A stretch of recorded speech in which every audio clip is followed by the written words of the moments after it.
बच्चों, ग्रिफिथ ने बताया था कि हीट किल्ड एस स्ट्रेन से आर स्ट्रेन में जो ट्रांसफर होता है वो ट्रांसफॉर्मिंग प्रिंसिपल है, जिसकी वजह से आर स्ट्रेन एस में कन्वर्ट हो जाती है, लेकिन उसका वो बायोकेमिकल नेचर नहीं बता पाए थे। तो 3 साइंटिस्ट आए, अवेरी,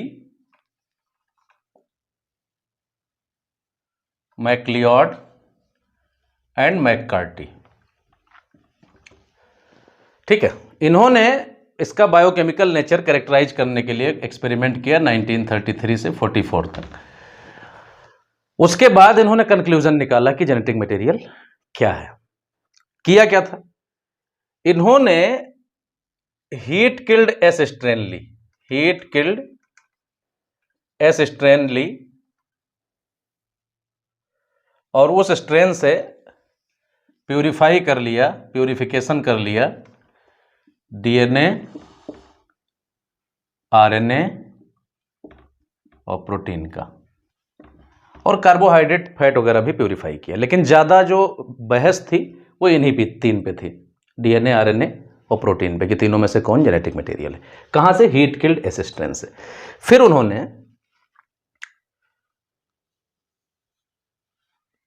3 अलग अलग टेस्ट ट्यूब में या 3 अलग अलग जगह पे आर स्ट्रेन लिया, live R strain, live R strain लिया, आर, दूसरे ट्यूब में भी आर और तीसरे ट्यूब में भी लाइव आर।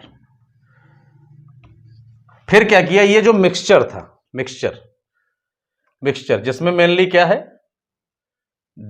आरएनए, डीएनए और प्रोटीन, ये तीनों का मिक्सचर है, इसको इसमें डाला, इसमें डाला, इसमें डाला, इनक्यूबेशन करने के लिए छोड़ दिया कुछ पीरियड के लिए, सर्टेन पीरियड के लिए, 24 घंटे 48 घंटे के लिए आर स्ट्रेन में इस आइसोलेटेड मिक्सचर को छोड़ दिया।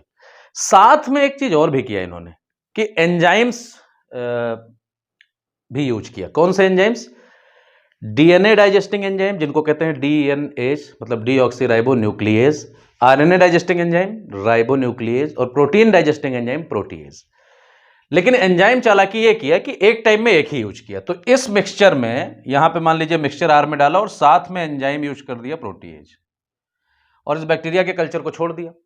छोड़ने के बाद 24-48 घंटे के बाद, जो भी पीरियड उन्होंने सेट किया हो, उसके बाद इसको इंजेक्शन में भरा और चूहे में लगा दिया, और पता चला चूहा खल्लास, मर गया। मतलब यहां पे ट्रांसफॉर्मेशन हुआ, ट्रांसफॉर्मेशन हुआ यहां पे।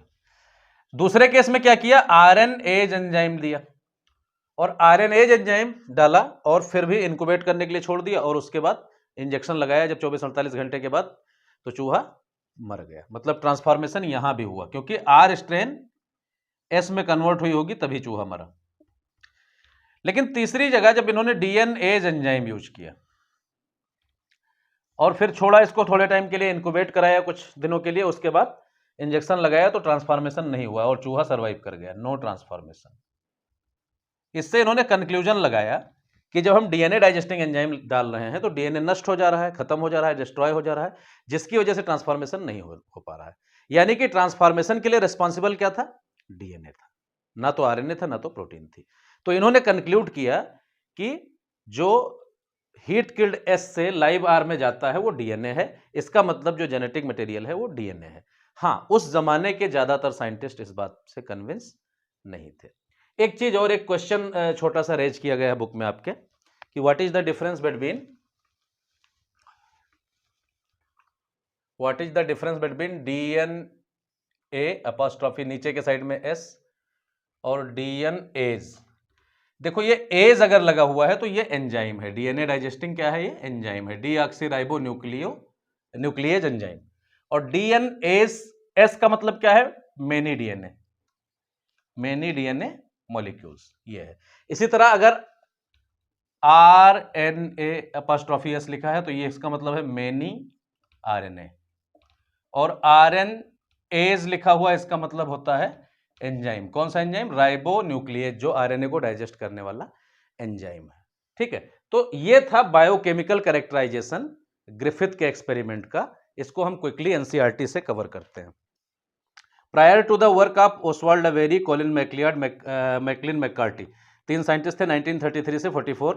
The genetic material was thought to be a protein, they work to determine the biochemical nature of transforming principle in the Griffith's experiment. शुरुआत में जेनेटिक मटेरियल कुछ लोग डीएनए, कुछ लोग आरएनए और कुछ लोग प्रोटीन मानते थे, लेकिन ज्यादातर लोग प्रोटीन मानते थे। They purified biochemicals, protein, DNA, RNA etcetera from the heat killed S strain to see which one could transform live R into S cell. They discovered that DNA alone from S bacteria caused R bacteria to become transformed. ठीक है, सिर्फ DNA transformation में help किया। अब ऐसा कैसे किया इन्होंने?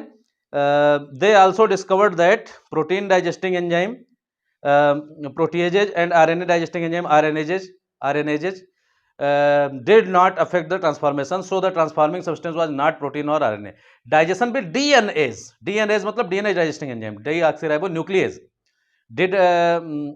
DNase did inhibit transformation, suggesting that the DNA caused the transformation. ठीक है, तो ट्रांसफॉर्मेशन किसकी वजह से हुआ? डीएनए की वजह से, क्योंकि डीएनए जैसे हट गया ट्रांसफॉर्मेशन नहीं हुआ। डीएनए रहा होगा तो ट्रांसफॉर्मेशन हुआ होगा, तो ट्रांसफॉर्मेशन का कॉज क्या था? डीएनए था।